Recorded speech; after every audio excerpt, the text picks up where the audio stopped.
Good afternoon, and welcome to my latest webinar. This is Cathy Cress, and today we're going to do death and dying, which sounds like something that hopefully you will learn about, but it's a little bit tough. And we're looking for the screen. Hold on, we're going to get it. So welcome to my latest webinar, Deliver a Good Life to the Very End, to add death and dying to your care management agency. And first, I'd like to read this quote from Atul Gawande, because I really think it says what we're going to do. Our ultimate goal, after all, is not a good death, but a good life to the very end.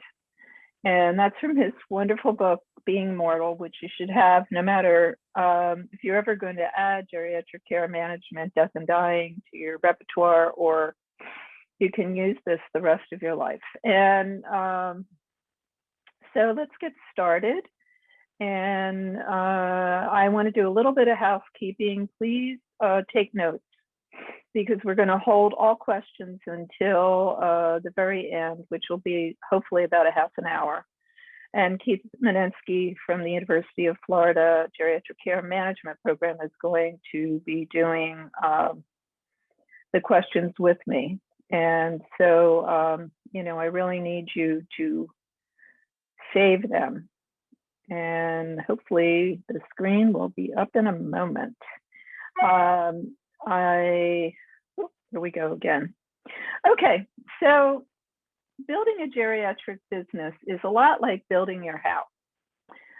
You frame it with care management skills, but especially with death and dying and with so much, you want to frame it with clinical geriatric care management skills, because to do this, that's what you need.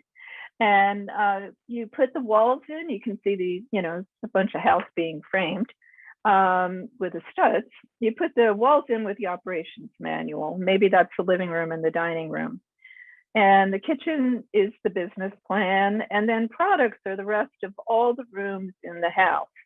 And you wire the whole house with technology.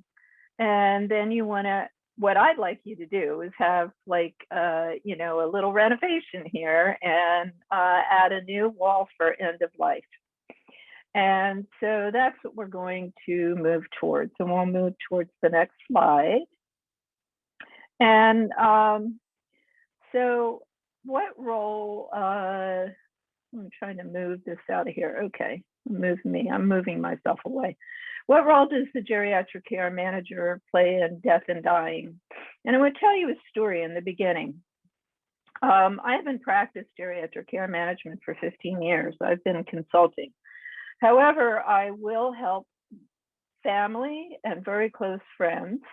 And in the last 2 months, I have had both of those, a family member and a friend who were dying, and the family came to me.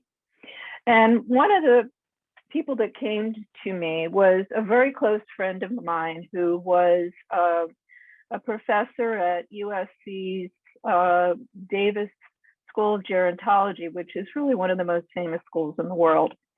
And she had a single son, and she was surrounded. I was not down where she was. I live in Santa Cruz, but she was surrounded by a number of friends from the school who were all retired teachers, and they taught all sorts of aging programs. But they didn't know geriatric care management, and that was the rub. She was, if you know what DRGs are, she ended up in the hospital. She was dying. They moved her out with those DRGs into a board and care with some sort of hospice in there. And I came in. I mean, I just love this woman. And she had been my daughter's teacher. My daughter got a double major at Andrus. And that's how I got to know her. And I'd known her for about 15 years. And so I was like beside myself. And I got in. And what I realized was all these other people, many of whom I knew and were experts in their field of aging, they didn't know navigation, especially navigation through death and dying. So through DRGs, this woman had been thrown in to a board and care. And Steve Barlam and I and Debbie Newquist, who Steve's still practicing, but Debbie and I are retired, got together because we're all care managers, and we put everything together to bring her home. And she had a beautiful house to go home to. The son had no idea. He was an only son, and he was a musician. He was doing 2 gigs a day, and on top of that, he was seeing his mother twice a day. So he was beside himself. And right as we got everything together, the day before, we had home care, hospice, everything set up, she died alone in a boarding care. And that broke my heart. But the lesson I came out of it from is to tell you that this skill that you have, this navigation, this moving gear, is an incredibly important tool. And that, it's very special in aging. I mean, nobody else down there was really, somebody said to me, well, we'll get a live-in. Are you kidding me? So that's how I'm going to start. So your role is to navigate, to move the client and the family through the continuum of care. And this is the case of the dying process, to get services they need, like palliative care and hospice, which was, sort of hospice was in there, but it wasn't really any good. And the hospice brings the medical equipment. And so the son didn't even know that, everything could have been set up in the house. He had no idea. You have the ability to educate about the disease, the services, palliative care. A lot of people don't even know what that is or how it's different from hospice. And you can really, identify cultural diversity. Different, the Eastern way of dying is really different than the Western way of dying. We're going to talk about that. And you can advocate, especially for person-centered care and family-centered care, which I really wanted to do with his family and couldn't. And routine, but you're still doing all the things you know how to do already. You know how to assess, you know how to create a care plan, you know how to monitor, you know a lot about caregiver burden, I hope, anticipatory grief, we'll talk about that, and suicide. So let's move to the next slide. Okay, so I always just start with this. This is a Nellie Care Much. And she, somebody that has come to me over the 15 years I've been doing this. And she had started her business with just, as many of you do, if you see yourself, your practice, listed in the ALCA website, you say you do assessment. Well, your clients, your future clients have no idea what that is. They really don't. That's not a good way to start. And so she attracted few clients with a limited offering. And she began to see that clients were coming to her with specific needs. My mother needs to move. I am completely burnt out as a caregiver. My mother's getting out of the hospital. I need somebody who knows how to move out of the hospital safely and not go back, and death and dying. So she wanted to add products, but she was afraid of death and dying. She didn't know how that would really benefit her. And we'll move to the next slide.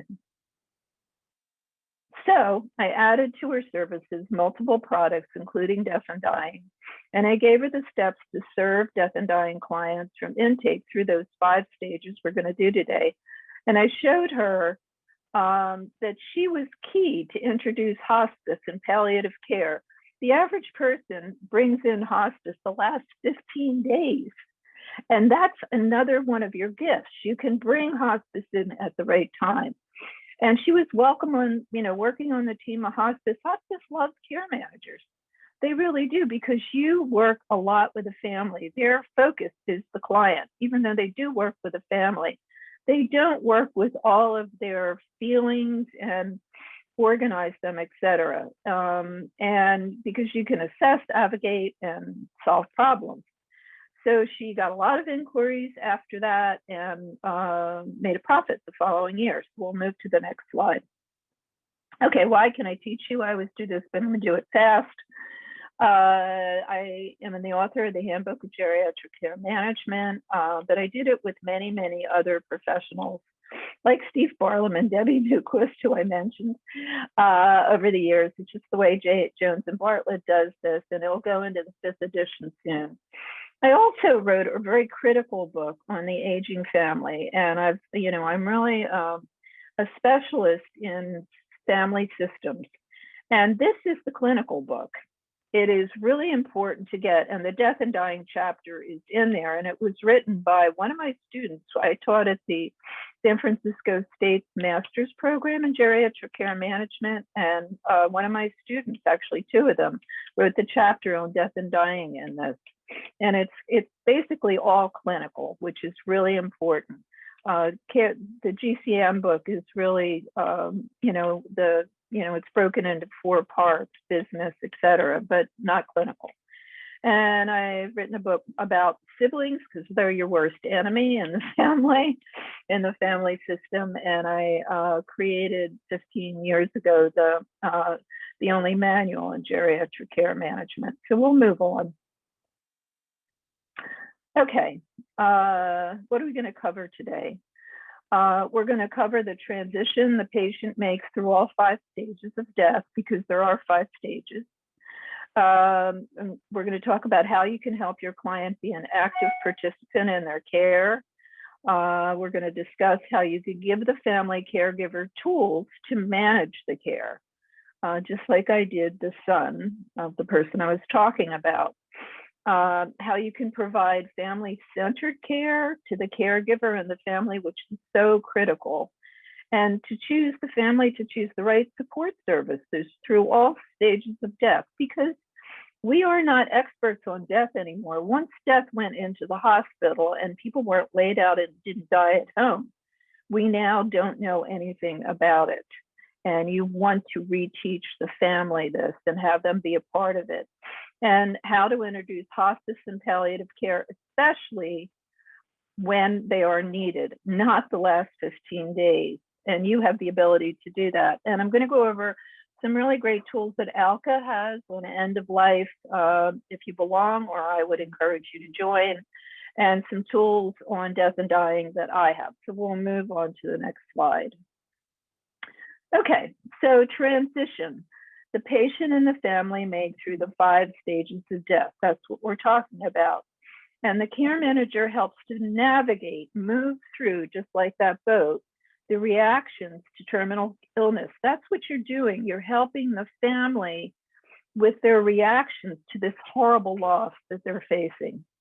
And the 5 stages of terminal illness are: before the diagnosis, when people notice symptoms, they recognize something is really bad that's happening, but they haven't gone to the doctor. The next stage is the acute phase, and they've gone to the doctor. They know they have a terminal diagnosis. They're facing treatment that might be very, very rough, like chemo and surgery. And the next stage is the chronic stage, and that's between the diagnosis and the result of the treatment. And that can be very, very long or very short, usually long, but it's brutal. And then the acceptance phase, the treatment hasn't worked.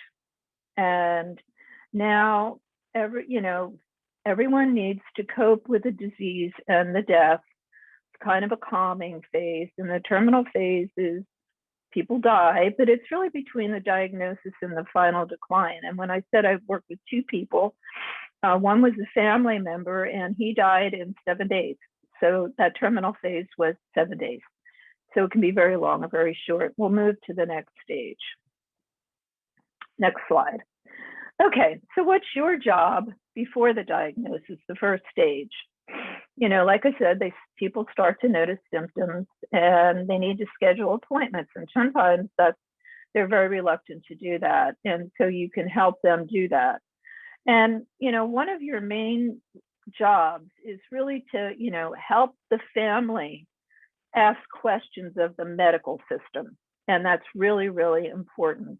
So you do that. And I'm going to talk a lot about that. And you maintain you do what you do as a care manager. You maintain an up-to-date care plan and med list, because nobody's doing that. You can do that. Critically, you're going to organize documents, and I'm going to go through all the documents that you have to help organize, or help the family, tell them what they need to gather up. And then you can go to the medical appointments with a client, or train the family members, because those medical appointments, you don't realize and I hope you do actually, how valuable you are, because you know how to use those 10 minutes. That's all you get. Ask the questions, get the orders.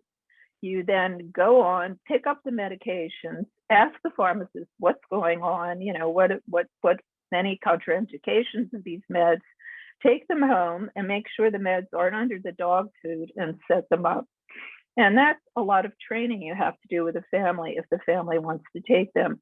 And then the questions, back to the questions, you're going to make a list of questions for the doctor, and you're going to get that out of the family. You're going to elicit, what do you want to ask? Because you're teaching them advocacy and setting up a personal health record. And I actually did that. My husband had open heart surgery last February, and we went to Stanford. They gave us a whole personal health record, but we had a PDR on our phone, and you can do that. And I want to add one more thing.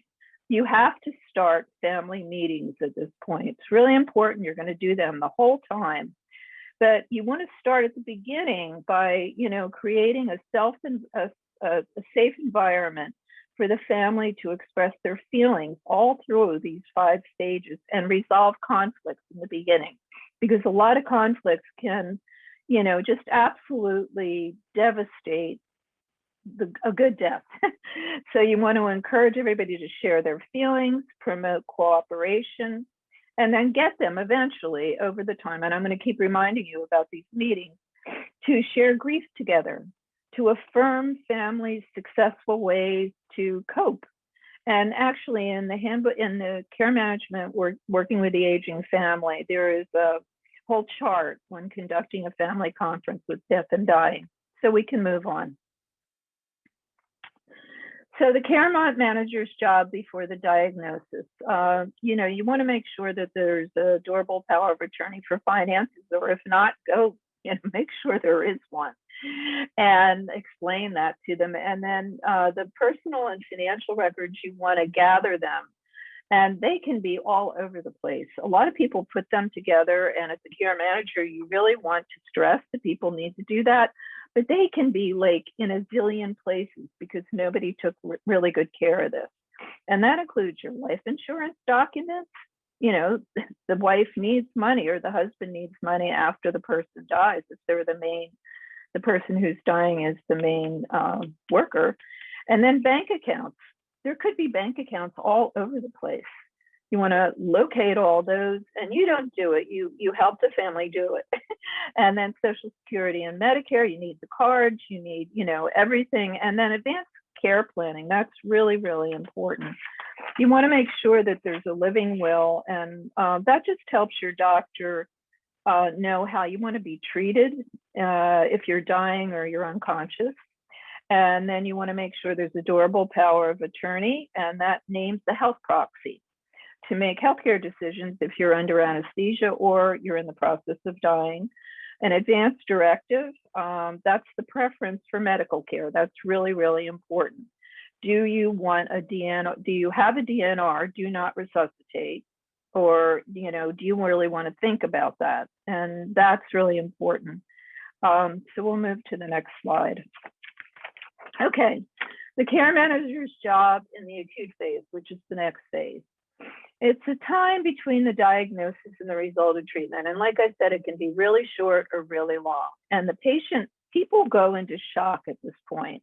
I mean, they're facing death, and they're facing some really brutal, medical treatments, and they may shut down, and they need time to really digest what's going to happen to them. And what you have to do at that point is use something called empathetic listening, which is again clinical, and you have to be able to let the family members really talk by asking open-ended questions, because the family, it's the family reactions. That's what I was talking about.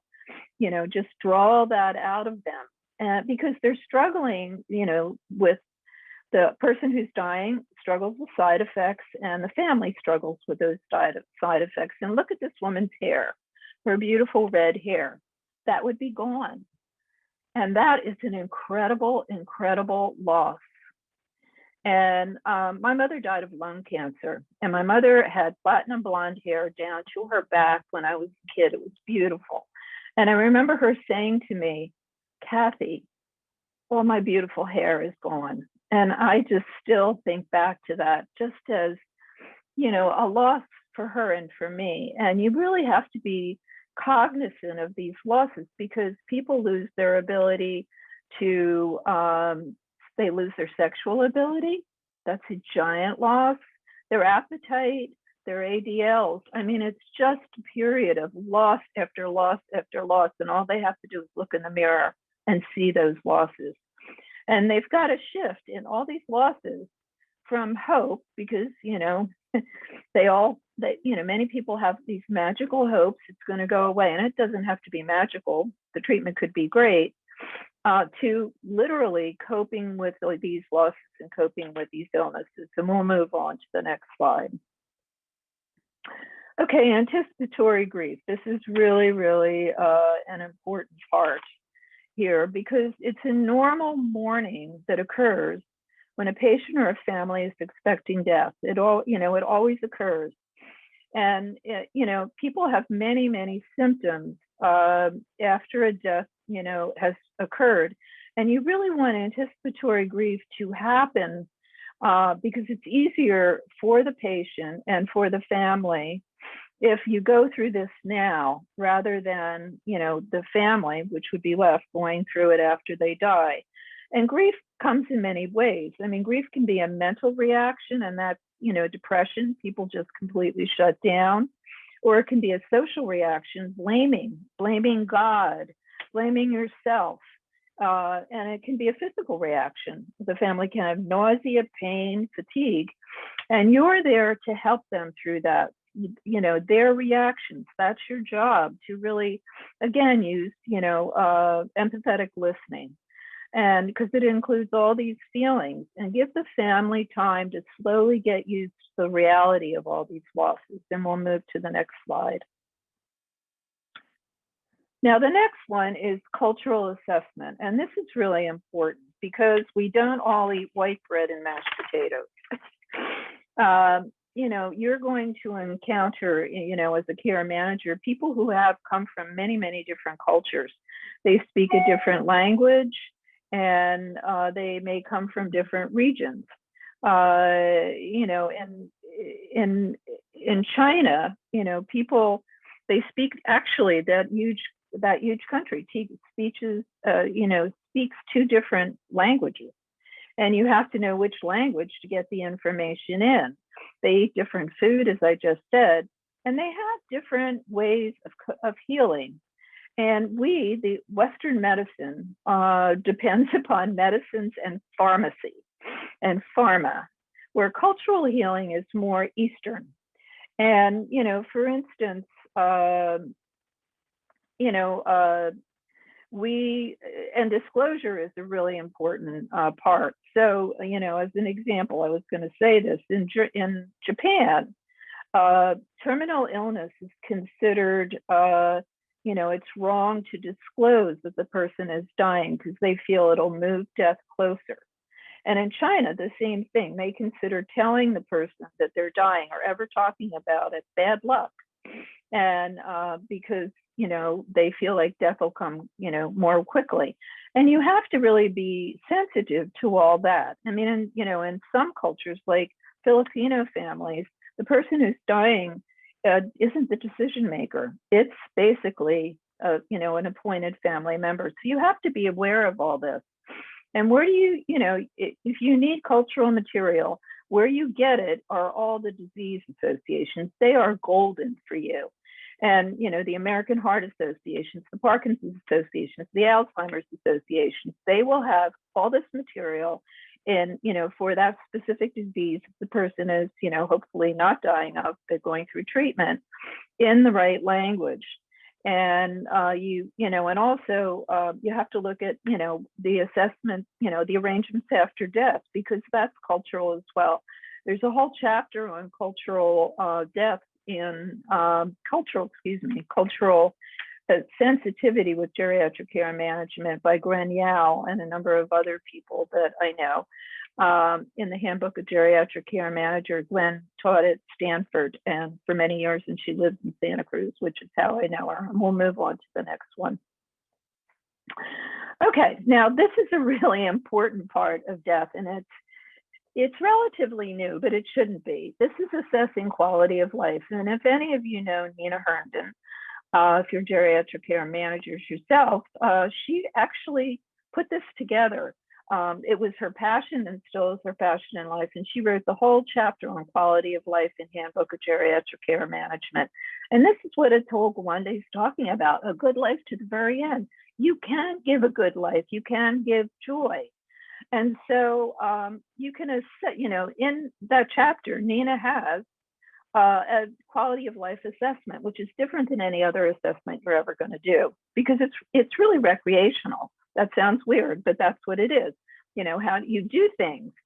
And you can, it's divided into 4 parts. So the first part is quality of life, intellectual. And, if somebody reads, you can, go out and, help the family know to go out and get the books, or get it on audio.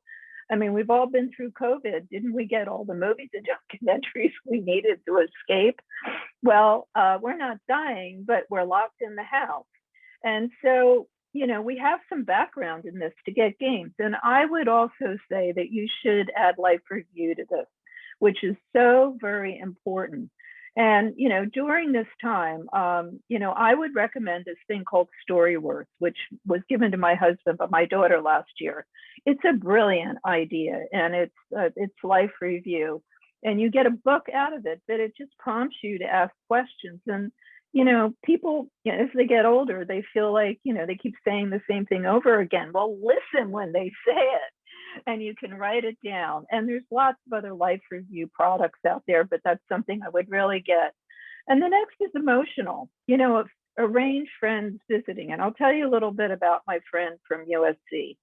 She sent cards to everybody that she knew for anniversaries, for birthdays, the kids' birthdays, Valentine's Day. And I set up caring bridges for her, which is another thing I would highly recommend. And we had over 600 people on that site after a while, and it was just amazing. And so I didn't say much on the site, but I said, it's going to be Valentine's Day. And everybody talked about the cards that she sent. And I said, we could return this. And so everyone sent Valentine's cards or notes to her at her son's house. And he, like I said, he went to the house. He went to the board and care twice a day and played music on a gig twice a day. And he read every single one of them to her, and it gave her so much joy. So, you can do this too, encourage people to send cards, because what we know out of COVID is, who do we risk our lives for? I didn't do it on the holidays to see our families. And now that we older people have shots, who do we want to do? We want to go out and hug our grandchildren. The next is physical. And, even if you are just lying in bed, as, the later stages of death can be, you can actually do exercises. And there's a hospice that has that. And if anybody's interested, you can email me and we can move on to the next slide. Okay. And the 4th thing is spiritual. And what is spirituality? Well, Leonie Nowitz, I don't know whether she's on this, but it's a fabulous geriatric care manager who I've known forever. And Leonie is her specialty is spirituality and geriatric care management. And she taught me a lot. And this is what she taught me, that, what is spirituality? It's this question, what is this all about? And when we come to the end of our life, we really want to know, what's it all about? Am I just going to poof, be gone, and I'll come back to your skin as a star? Will I go up to heaven and I'll be held in Jesus Christ's arms? Will I go under, will I be cremated and I'll go under a hydrangea? I mean, everyone wants to know what that's about. But the most interesting part of this is, what Leonie taught me is, each religion, it's about filing systems.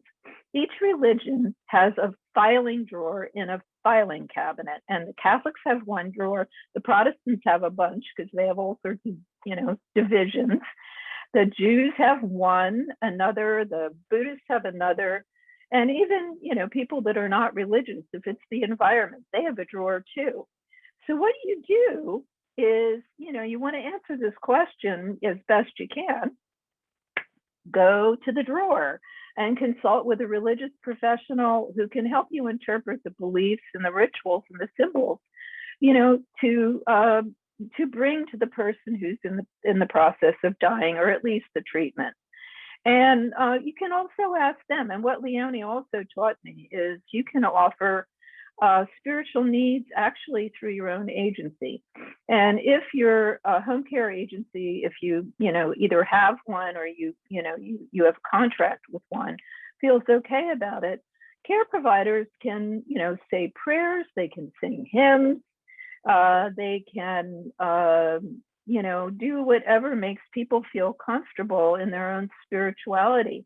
Parish nurses can come in, the rabbi, priest, imam, and pastor could visit, and the church members, and people can have communion at home. So this is a really, really, really, really, really important part of quality of life. And we'll move to the next. Okay, your care manager's job in the chronic phase. This is the period between the diagnosis and the results of the treatment. And like I said, it's the longest and the hardest, and sometimes the most brutal for both the family and the person who is in the process of dying or hopefully being saved. And so this is where you've got to go into your continuum of care and pull out, you should already have this in your continuum, all the support groups in your community. There'll be churches, hospice has support groups, palliative care has support groups, but offer support groups, or if the family, remember, you're dealing with the family and their reaction. If they need one-to-one counseling, bring that in. Or if they're in, just a big group, a church group, or any kind of group where they can just share their feelings, that's really, really important. And you want to educate the family and the healthcare staff, meaning the private duty home care agencies, on as much education about the disease as possible. And people learn in different modalities. So it may be that videos are the way that they're going to learn. So from the disease organizations, get the videos. From the disease organizations, get pamphlets. Be prepared and have all those disease organizations in your continuum of care and your database. And you want to monitor anticipatory grief. We talked about that. Monitor caregiver burden and use all those tools I just talked about. In the very beginning, you need to but have ready the perfect in-home support, private duty home care. It may be needed or not, but you want to have that ready. And what you want to have are care providers that have some experience with death and dying, because it does take a certain person to do that. And, lifting, being able to sing hymns, if that's what makes people comfortable, et cetera, et cetera. And you want to continue what I said about family meetings. This is really a hard stage, and keep on checking the damn docs because, they may be scattered all over the place, and you're not going to go find them, but you're going to help the family make sure that all of it's gotten together. Move to the next slide, please. Okay, now we're the acceptance phase, and this is a period of time after the medical procedures such as chemo, it hasn't worked, and they are going to die. So your tasks are the monitor response to treatment, because the treatment might have ended, but its results may not have. If indeed they had chemo and they're still incredibly sick, they had radiation and their throat is burnt, you need to really, make sure that, you're keeping in touch with the doctor, et cetera, et cetera. You want to monitor the family's ability to accept this, they're going to die, and accept the patient's reaction to this. and offer comfort and offer pain. And this is when you really, really, really, really, really need either hospice or palliative care. And I'm going to talk in the end about what the difference is, but they need to be in because we're talking about pain right now, and pain can be brutal. The woman that I was talking about, she had a terrible form of cancer and could be in excruciating pain. And she was in that boarding care, and they had to depend upon that boarding care to bring in pain. It was just like drove me horribly crazy. Move to the next slide, please. Okay, the terminal phase. This is the end, and it's really important that, you know, it's the final decline. There's no cure, and death is imminent. And, you know, they're facing death, and they're also facing comfort and pain. So, my God, you've got to get hospice in by then. And please, dear God, bring it in earlier. Know the right time, understand that. And the religious concerns, use all those tools that I just talked about. And life review, it's really important. I believe in life review, that you start that at a much earlier stage, because at this point, life review can really help with forgiveness, because it makes people think about what, you know, who they want to say they're sorry to, and, you know, who they want to maybe bring back into the family. You know, cutoff happens so much in these families. And we'll move to the next slide. So your job in the terminal phase, I'm going to take a sip of water, is to keep on monitoring that anticipatory grief. It's, you know, the person hasn't died, so you really, really need to be there for the family at that point, because hopefully you've gotten hospice in. And hospice loves you because you're going to be able to deal with the family, and the family is in real need right now. And then you want to communicate to the person that this is the end, it's a time to say goodbye, and to the family. And you want to assess those spiritual needs again, because they really need them at that point, even if spirituality is the environment. And I'll tell you a really quick story. I had this client when I was still practicing who was dying, and they wanted he wanted to go home to die. And we did an assessment, and we found out that he had been the main leader in this group that had built a trail from San Jose, I live in Santa Cruz, all the way up the Santa Cruz Mountains. And so we had all these, that was his religion, the environment. So we called this group and asked, because he had no family, and told, you know, could they support him? These were 300 people. And literally, I'll never forget this. 300 people volunteered. It took him 3 weeks to die. They did 4-hour shifts, and they sat with him 24 hours. It always makes me want to cry. 24 hours a day, reviewing what was spiritual to him, what they had done to the environment, what, this beauty of the Santa Cruz Mountains, and it gave him the good death. So the spiritual does not have to be, a religion. It doesn't have to be a filing drawer, or, maybe it is I think spirituality could be a filing drawer as far as the environment is concerned. So you want to encourage family members to say the 4 things that matter the most. And this is where life review is really important to start early. Please forgive me, because lots of times, that you did something and you really want to be forgiven because you feel like you want to go to heaven or wherever you think you're going to go, or I forgive you, or thank you, or I love you. And this is where it's so important to have these clinical skills. And we can move to the next slide.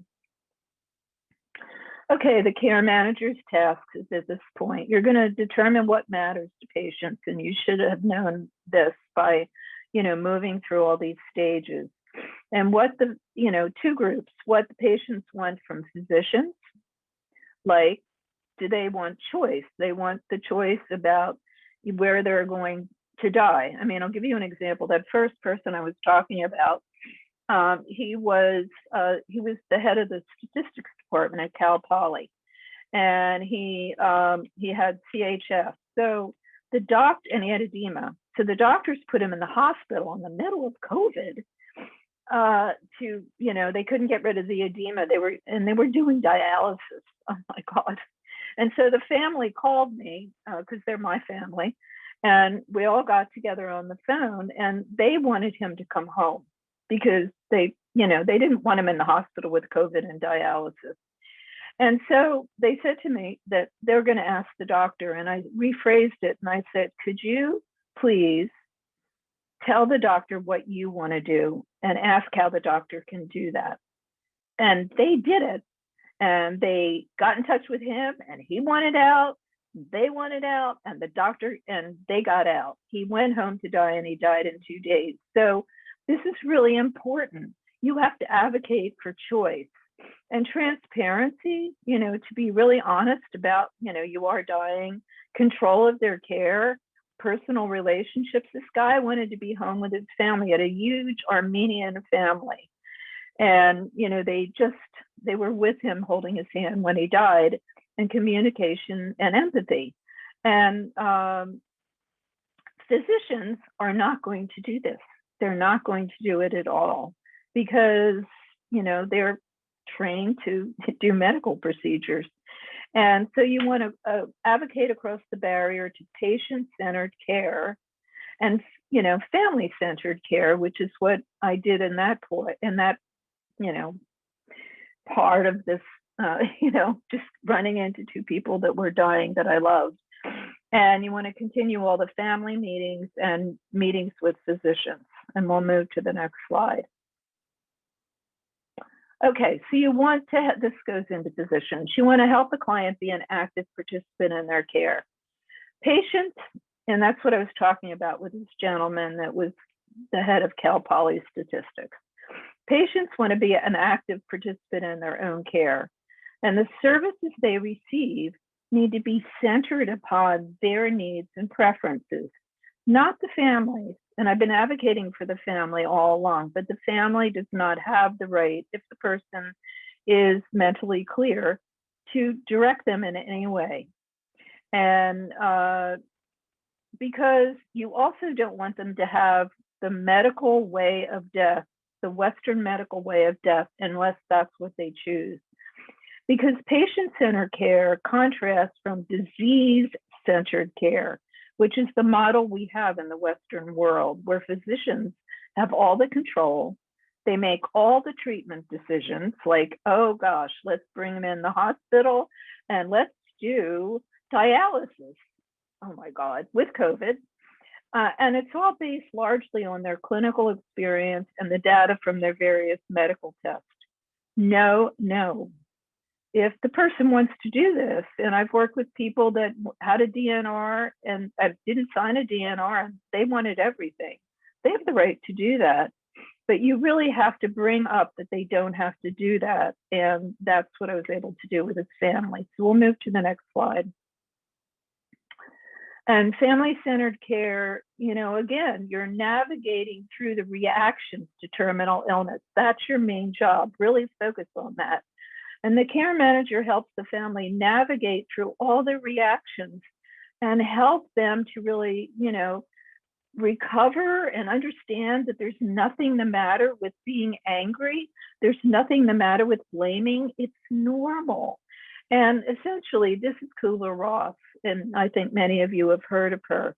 And it's all these stages of denial, the stages of death, anger, bargaining, I'll go to mass twice a day, depression, and acceptance finally. And you want to bring them to acceptance.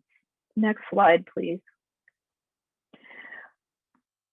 So what you want to do is you want to use something called the whole family approach. And I learned this from Bunny Dibness. I don't know whether she's in here or not, but another mentor of mine who is now doing mediation, and she was with Live Home for a zillion years. And this is care focused on the patient and the family.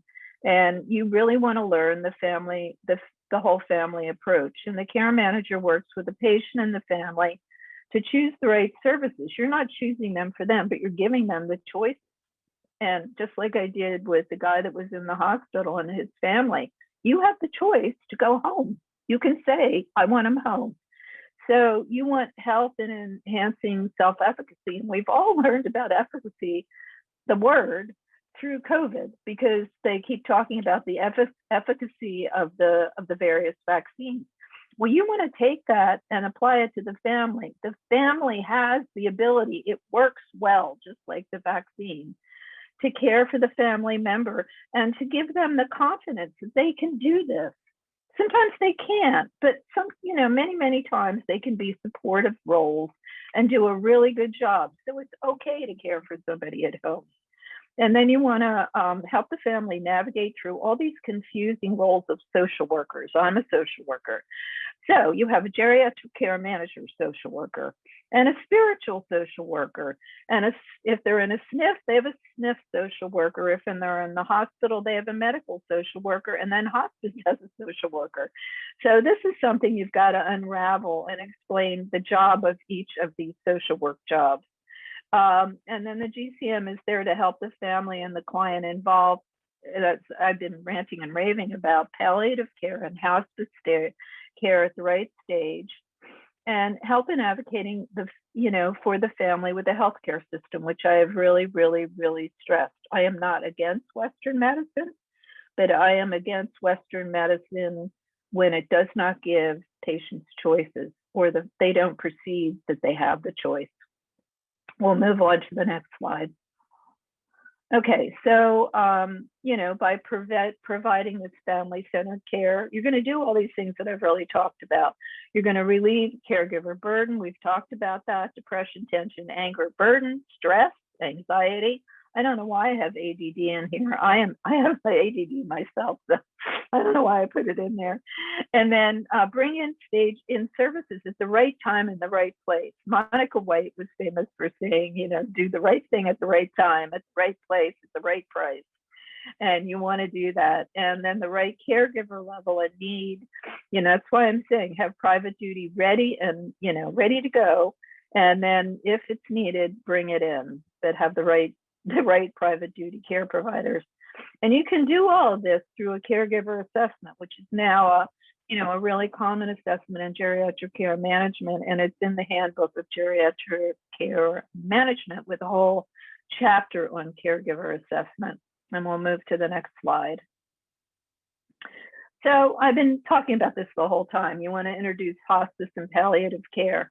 And it's really important to understand the difference. Hospice is there to relieve symptoms and support patients, but only in a short period of time, in months, not years. And so it's there for both the family, but specifically it's really there, for the patient and to bring pain support. But they have a huge team, and I'll talk about that next. And palliative care is different. It's very confusing. A lot of people don't understand this. Because you can bring palliative care in at any time during the patient's illness from diagnosis on, and it focuses on pain and symptom management too, but it's not just for dying. It's really just there for comfort care. And it's really a gateway to hospice.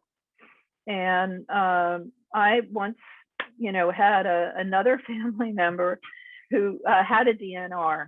And, he was sticking to his guns. He wanted everything, but he was going to die, according to the doctors, but they wouldn't tell him because of the Hippocratic Oath. And so in the middle of the night, I sat there for 4 days. This is a really true story. A nun came to me, not making this up. And the nun was a nurse, and she said, the nurses have been telling me the problem you're having, because I was trying to, find a way, and so was his son, for him to give up the DNR. And she said, go to the head doctor, ask him to bring in palliative care. And it worked. It worked perfectly. And I talked to him again, and he agreed that, he was going to die and they needed to talk to him. And boom, each doctor talked to him. He got to understand why he needed to leave the DNR, go, and then we had a family meeting with hospice and palliative care, and he went home to die and had a wonderful death. So they're great. Move on to the next slide, please. And palliative care, I've already talked to. It's comfort care. and it adds support in emotional and psychosocial and spiritual. So it's a really good thing. And put this in your database. Find out where they are in your community, and it can be started at any time. And we'll move to the next slide. And hospice, we've already talked about this, but they're team oriented, and they have a giant team. They're going to have a doctor, they're going to have somebody from the spiritual community, they're going to have home health aides, and very rarely do they have geriatric care managers. And so they love you because, just think of this way. You are an orchestra leader, and you have, like the wind, you have the family group. Then you have the hospice group, they're in there treating. Then you have the private duty group, they're over there.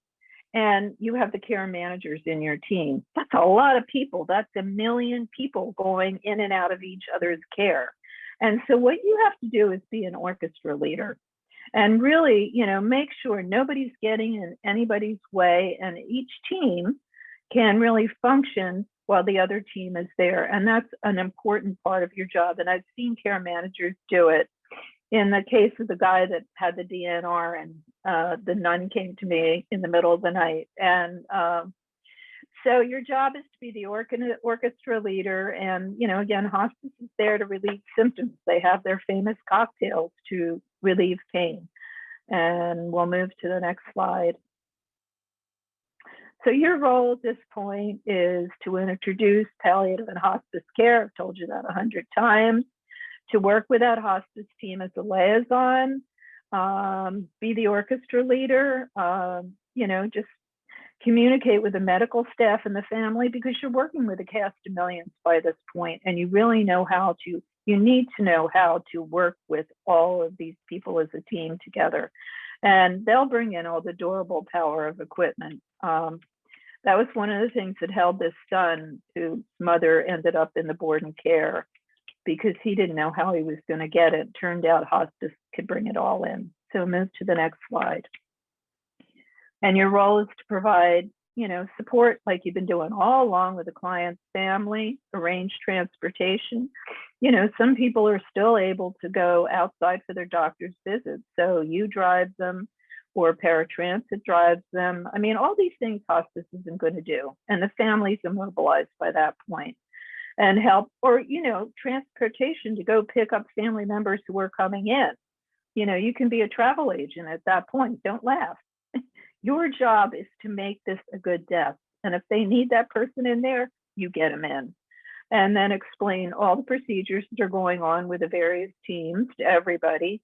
Collaborate with the client, the family, the hospital social worker, the hospice social worker, and know when to get hospice and your private duty care providers in. We'll move to the next slide. Okay, we're almost done. Aging Life has wonderful resources for you, and I want to tell you, I have been working with them lately, and I'm just amazed at what they have. And they have these two great things that I'd like you to look at if you're a member, and if you're not a member, join. The journal, they have a Journal of Geriatric Care Management. I used to be the editor of that 100,000 years ago, and it's now the Journal of ALCA. But they had they do a whole edition about one thing. They did a whole edition about end of life that Gwen Harris, who was my student at San Francisco State, who wrote the chapter in the Handbook of Geriatric Care Manager, edited. So it's golden. And they just did a brand new webinar. I just found it. It's fabulous. Called The New Death and Dying, Changing Times and the Role of End of Life Specialists by a death doula. Oh my God, it's golden. And you got to watch it. And those two things are there, and many other things that they have. And then we'll move to the next slide. The resources that I have available about death and dying. I have the GCM Operations Manual class in Blackboard, and that has 6 modules, an introduction, and all 5 stages. And I do this in 7 hours. I've just done it in an hour. With an introduction, and it includes lectures and PowerPoints. They're all together now, done by me, templates, I never give you anything that I don't give you a complete example of. Exercises and homework, and you get 20 hours of consulting or, work with me about anything. And then the GCM operations manual by itself, and it has the 5 stages of death in it. So all, a very much longer explanation of everything is in there. And we'll move to the next slide. Okay, so at the very end, I always do offers, and we're going to move to the next slide. So one is my geriatric care management operations manual that's been out for 5 years. It's now in the 5th edition. It has 15 services and products, but not only the product, but it has step-by-step how to deliver it and who delivers it. You pass on, from the person who takes the intake, who does it now, next, et cetera, et cetera. It includes a separate forms manual, and they're integrated because they're both electronic. And you have to learn how to deliver these products, whatever you choose, but then it's a teaching manual. And manuals were actually started by McDonald's, how to fry the hamburger, because they wanted the perfect McDonald's hamburger, they didn't know, but throughout the world. I haven't been there for 40 years, but I have to bring that in, of how manuals started. And so you can use it to train all your employees instead of keeping that in your head. The price is $8.95, but I have just started a subscription program so that people who are starting a business and don't have much money can afford this. And it's $100 over 10 months. It's a little bit more expensive, but not really that much. It's $1,000. And you can purchase it by going on my website, which is cathycress.com, and going to contact me first. You can read everything about it, but then I'll answer any questions that you have about the difference between. It's the same information. It's just that you can pay for it over a period of time. And we'll move to the next slide. And the second offer is my geriatric care management operations manual online class in Blackboard. And that's the same thing. It's the manual, but I am teaching it to you through 20 modules. And it's a self-paced course. You have a year to complete it. You get the geriatric care management operations manual and the forms manual for free through it, but they're online. If you want to just buy it outright, you get them, and you can put your logo and the things that the services you want to put in. It includes 20 modules to deliver geriatric care management, because death and dying is 5. There's 15 products, but death and dying is 5, and home from the hospital is 3. You get 20 free hours to consult with me about anything. And I have a giant repertoire because I'm very old now. I'm 76, and I've been doing this forever. And I can help you with many, many things. It also includes marketing with each individual product. So I not only teach you how to deliver it, I teach you how to market it. And then there's 4 marketing PowerPoints that I do. And free tech support. I have a great tech support person from Silicon Valley that can help with Blackboard. CUs, and then a closed Facebook page that everybody's in. It's either $9.95, but it's a good deal because you're going to get the manuals with it. And then if you want to subscribe because you'd like to do it in a slow pay. My mother used to always pay things off, like that. It's very normal to me. And you have 10 months to pay it off and a year to finish the class. And again, get in touch with me through the website, cathycress.com, and go to contact. And you can find out, out much more about all of this on the website, and you can move to the next one. And then the last is the newest class that I put together about 2 years ago. I've taught online forever. I know how to do it, and so I could, learn how to do it on Blackboard. And this is basically for people that really want to learn how to run a geriatric care management business, which is different than delivering services. It's business 101, which only 3.5% of people on ALCA have any background in business. So again, it's self-paced. It's a year to complete. 10 modules. It's a lot shorter from, should you even do this business? and down to opening your office and everything in between. And when you go on the website, you can see all the different modules. It includes, again, 10 hours of free consultation about whatever you want me to help you with. And I have lots of ways that I can help you. And one-to-one coaching with me, free tech support again, C user, and they're both in the process of being applied for. Closed Facebook page. It's a little bit less expensive. It's $650. If you just want to buy it outright. And if you buy it outright, you can make all the changes in it that you want. If you buy it through the subscription, it'll be online, and after it's paid off, you can then put your logo and change everything if you want. The subscription is $70, which is it's pretty reasonable, and it's a little bit more expensive. It's only $50 more expensive than buying the whole thing. And you could reach me through my website, cathycress.com, and check out everything on the website. And so we are going to move to the end. This is how you can connect with me. I have had a YouTube channel for years. You can see me age through it, and I have a whole playlist on death and dying in there. I have 2 whole playlists on marketing, and really everything in between that I can teach you. It's YouTube, but it's free, and that's how you get to that. And then I blog every other day. I've been blogging about death and dying for the last month. And so those blogs are out there. If you subscribe, you can see them.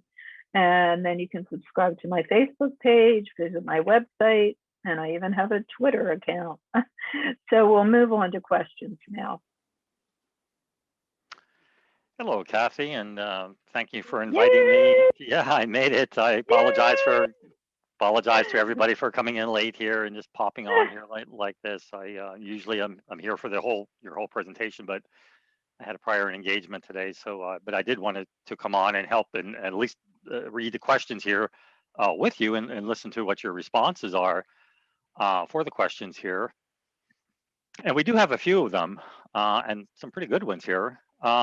Sarah says that she has an MA, or she's in Massachusetts, I'm sorry, and often wants to bring in palliative care for people, but have found it very hard to find in-home palliative care services. Any thoughts about how or where to find this type of service to accommodate in-home palliative care and hospice rarely have in-home care services attached to them because they're paid by Medicare, and Medicare does not pay for in-home care. Sometimes hospice will have private duty care providers that they sort of have on the side. And I would say don't count on it, that, you would bring in your own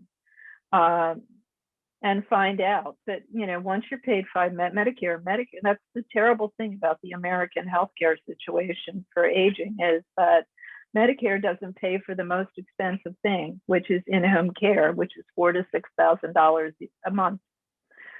So I think that it's rare that you're going to find it. What about through a home health agency? Oh yeah, that's what I'm saying. That you would you would go out and find a home health agency. You should be contracting with a home health agency that that is the quality of care that you want, or if you have your own. But hospice and palliative care, normally they don't have it because it's not paid by Medicare. Okay. There was a question that was posted here. Are these resources, and I'm assuming they're talking about your presentations and the information that you're in the offering that you're making, is it available in Spanish? Jesus. That's a great question. Oh my God. Great question. Well, that's a great idea, and maybe that I should do that. Right now I don't, but that's a wonderful idea, and that's something I will absolutely think about doing. But right now it's in English, and I'm really sorry to say that, but it is.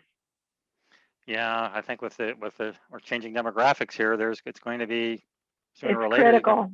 Yeah, it's critical, right? It's essential to have, I think, in your business to have have people or persons available who can speak multiple languages. That nowadays, I think it's important. Right, absolutely. Keith and I both live in states that are basically totally bilingual, California Oh yeah, and Florida. Yeah. You know, everywhere you go, they're going to have a Spanish-speaking person. So great question. Thank you.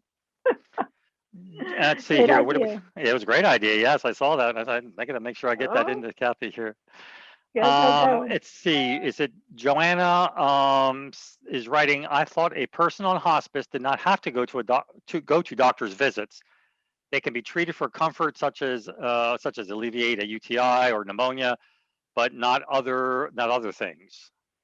Right. And Yeah. what I'm saying is that, you know, if hospice is not in there and they're still seeing doctors on the outside, then, you know, you arrange the transportation. But if hospice is, they've got the doctor. People don't have to go anywhere. I mean, they come with a full on team.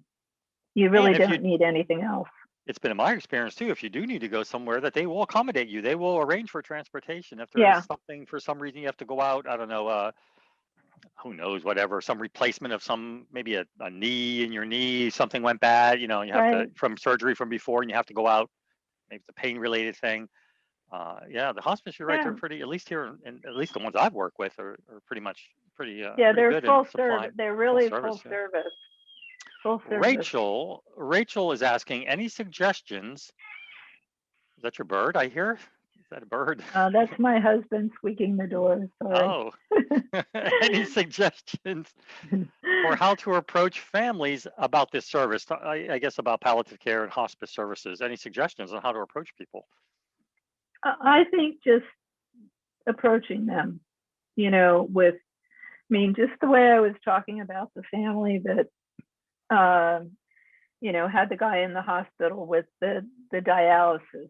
I mean, you really have to do it very delicately and pose it as a suggestion, you know, not as, you know, this is what you absolutely need, but, you know, plant the seed in their head. And what I would do, I think it's a really good idea, is to ask hospice if they will earlier on will come over and have a hospice representative explain that themselves, or palliative care, you know, not when you feel like you need it, but there's a lot of things you need to do preemptively. And I would say bringing hospice and palliative care on early to explain, you know, Medicare covers it. You know, it's a great service and it's paid for, but, you know, I would use hospice to explain it at an earlier time. But if you're going to do it delicately. And I would also say, and add to your excellent answer there, is that as you get to know your patients, you get to know when the opportune time is, and right. Not just to sit down and have a talk with them, but introduce that as situations come up, as discussions come up. There could be an article in a paper about it, you know, and you could bring that into anything, any opportunity that you have to, and it doesn't have to be, you don't have to sign them up for hospice or palliative care right then and there, but get the idea, just so it's out there on the table. You don't have to make those decisions, but I think it's good. Same thing with like advanced directives. I feel the same thing. Get it out there on the table and then approach it at times later on when the timing is right. Right, exactly. Approach those things, but they are sensitive. They are very sensitive. Right, they are, because you're talking about death, and that's why I'm saying all along, do things preemptively. You know, have a whole battery of you know, information, you know, ready to go forward when the need is there. Right. When they're ready, like what you said, when they're ready to hear it. Yeah, when they're ready to hear it. Yeah. Yeah. Dee is asking or mentioning, Kathy, you said that most people don't know what we mean when we say we do assessments. How do you then approach the topic so that they will learn what we are doing here, or doing with them, I guess, as we're doing our assessments and doing that process? What I'm talking about is when you describe your practice on the ALCA site, don't say you do assessments. You know, really think in terms of products. Think of pain. People come to you in pain and they have a specific pain. The pain is their mother needs to go into the hospital and they don't know what they're going to do afterwards. You know, death and dying is going to happen. You know, I need to move my mother. She doesn't want to move. I don't know what to do. and put the products up essentially, because people are going to come to you with pain and have the product ready. And so put the products up that you do offer. You all have menus of services. Put the menus of services up there, because really people understand what's going to answer their pain. When you go to the pharmacy, I know that aspirin is going to take my headache away. But, if I had some assessment for my headache, I mean, that's a really lame way to explain this, but you really need to put, I believe in products. I believe in relieving pain, actually. And why people come to me? Because they're in pain, and I want to have a product that answers it. And I also say that in order for me to do my job to the best of my ability, I need to ask you to do your job you meaning the client or the family member, to do your job, so we can get that information out there so I could do my job. I mean, they're paying you, so right. So I would even say, listen, you're paying me, a good price here to do my job. So in order for me to do the best job I can, let's sit down and go through these items that we have to go through, so then we can move on then, and I can do my job, which what you're paying me for. Right. I wouldn't say it that way, but essentially that's what's happening. Well, I know Dee, and Dee's great. And what I would say, Dee, is you can put assessment in there, but put it later on. I mean, always speak to the pain and put it up there, and then, or explain to them what you do. I mean, a doctor doesn't put up, I do dialysis on their description. That's the process that they're going to explain. Or I do a lot of tests. That doesn't, doctors don't advertise like that. They say what their specialty is, and the specialty relieves pain. So do your specialty. Okay, thank you. Let's see, Rachel. This is James. Yeah. Looks like there's a couple questions coming into the chat function. Do you want to take a look over there? Let me finish up with the ones that are here on the questions, and then I'll jump over to the other ones when we're done with this section. Great. Okay, thank you. So Rachel is asking, you mentioned doulas, but did not see it in any of the slides. Do you recommend bringing doulas in at that point? I do. I had a baby in the hospital, and then, because it was so awful, 1966, I had a baby at home, and they have, doulas for birth. Well, doulas for death really makes sense to me. Sure, yeah. I mean, of course, you're really going to have to, I think watching this webinar is a great idea, because you're going to learn much more. She's a geriatric care manager. So that's what I'm saying. This is golden. Go watch it.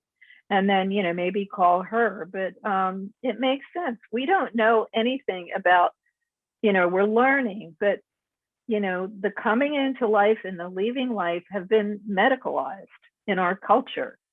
And we can take that back and still use Western medicine. But, dying really can be done at home.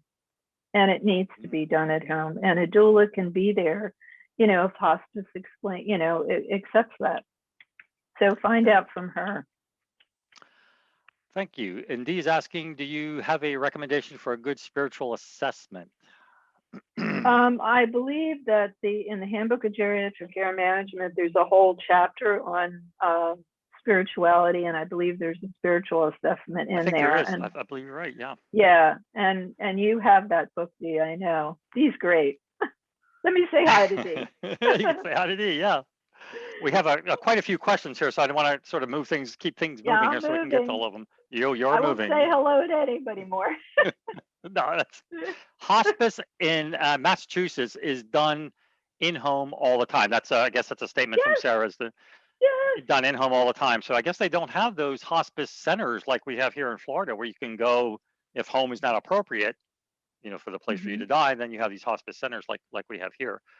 All right, so that's that. Sarah is saying, hey, I'm not looking for a home health agency. I'm looking for a palliative team who would go into the house to consult. They will. Yeah, right. But I don't know if there's a standalone palliative team. Would there be one with wound care or something like that? Maybe, I don't know. Palliative care is I have a great student who's worked with palliative care for 12 years. And if I do this again, I'm bringing her in. But if you Yeah. send that question to me, I will consult my wonderful student, and her name is Ella, and I'll find out, and I'll get back to you. Anything that I didn't answer, just go through the website and say, tell me, and I'll do my best. And Dee is saying, what are you thinking when you say give the family caregiver tools to manage care? I mean, just what I was talking about, basically to, empathetic listening and Responsibilities, roles and responsibilities. And also, efficacy. Efficacy is really important because you've got a tool in the beginning is they can do it. People have died at home forever, and you have the help of hospice, but they can, be with them all throughout the dying process to give them strength in their ability to do it. And, then to bring in all the other resources that you can help besides yourself to back them up. But really just, because again, people used to die at home and then they went in the hospital, and it was just like, we didn't know the smell of death. We didn't know anything. So it's re-education that you really need to do, the strength to do it and the belief they can do it. Yeah, we used to do it, 100 years ago, right? Or less maybe. Oh, no, yeah. My mother had 2 brothers that died, one at 3, and the doctor said, bring him home to die. And then one at 8, and he died in an hour of polio on the street. And, they had the wakes in the home. And even though it was hard, people knew how to do it. And you have to know the smell of death, the rituals of death, and we just don't know it. So it's relearning, and you can do the relearning. It's a wonderful skill that you have. Okay, here is Judy is asking, and this question can go on this answer can go on for a while. How do you help a primary caregiver with denial? Well, I would say, again, going back to clinical skills, that, these open-ended questions and, really trying to find out what the denial is about. And I did mention that one-to-one counseling is one thing that you can really, you can bring in. It doesn't have to just be a support group. If you really feel like that person is stuck, and they are stuck, then, getting someone to come in. You can also ask hospice. I mean, hospice has all sorts of tools, and they can help you, they can help you locate someone that, a clinical person that can help that person with the denial. Count on them as a team, whether they're in or out. They're going to help you. Her reference was we're talking about denial. The denial's in approaching a family about hiring a care manager. That's the denial's in having them need one. Oh, okay. And then they are refusing or in denial of needing one. I think. I hope I'm not doing so well. Again, what I would suggest is bring in hospice to make the presentation, because hospice can explain the value of them, and it's incredible because they don't have to pay anything, and the resources on that team, and that it's there's you can bring hospice in any time. So they don't have to be dying.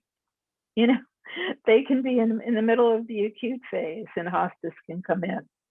So it doesn't mean that, that's why people put it off to the last 15 days. So I would definitely reach out to hospice or palliative care. Okay. Hang on, folks. We're going to get to your questions here. We're moving along here. What is the difference between what a doula would do versus what a care manager, I guess, would do at that point in their life? Well, a doula is really, death is very visceral. It's touching bodies, and you don't do that. I mean, you're there as, like I said, you're there as a manager, an orchestra leader. You're not there to touch anyone. Yeah. Right, exactly. And and a doula, is there to do hands-on care, not necessarily, like medical care, but there's all sorts of other things that happen during death and and illness that a doula can help with. But I would watch that webinar. I'm having a professional doula come on into my class here in about 4 weeks or so. She was she was a former student. She went through the whole course on being a professional doula, and for end of life doula. So she's going to come into my classroom. So I'm sort of excited to. It's first time. You don't hear much about them. Let's get on with the questions. How is hospice different with COVID? Boy, I wouldn't even know. Hospice, if the person's dying at home, hospice is going to be able to go in, and what you have to do is go, first to the hospice site and then to the CDC, and I mean, the CDC has evolved a lot, with what's happened with the pandemic, but what does CDC say about it, and then really just talk to hospice. Hospice can still come in, meaning they have the what are those big masks, A95, almost everybody's using those now in the community, so they're gonna come in completely protected. And so I think that hospice on on site in the home is just fine, and just find out what the protections are. In fact, just to say, now we got a lot of questions, but put all your safety precautions on the first page of your site. That's really important, because people, if they're going to use you, want to know, do you have those masks? Do you have all your, get pictures of people of your staff taking the injections, you get your shots. Yeah. Hold up that card. Take a picture of my bruises here on my arm.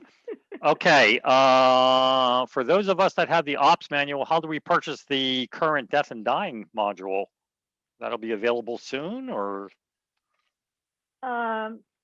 Well, the operations manual already has. If you have the operations manual, death and dying is already in it. It's been there the whole time. The five stages of dying and the introduction, it was there from the very beginning. So you already have it. What's added to it is there's a whole COVID coaching. Coaching is a big thing in geriatric care management now. Through telehealth, there's a whole COVID coaching section in the manual now. It's 15, part 15. And part of it is, it's, COVID at home, and, coaching family members, using the CDC site and Johns Hopkins, which are the two that I really trust. So that's what's added, but death and dying's been there all along. Okay. And here's now I'm switching over to the questions in the chat here, and we'll answer those too. But will this be available to the listeners, the people who this recorded to be recorded up on your website or somewhere? Right. It'll be available. It should come out tomorrow or the next day. Yeah. Tomorrow, the next day. James, who you haven't met, is he's on our new team with me and Keith, and he'll be putting it up on I have 2 YouTube channels. It doesn't matter. It's going to come up, and then I will send it out through Constant Contact. Okay. And whether you sign up or not for any of these webinars, you're always going to get it.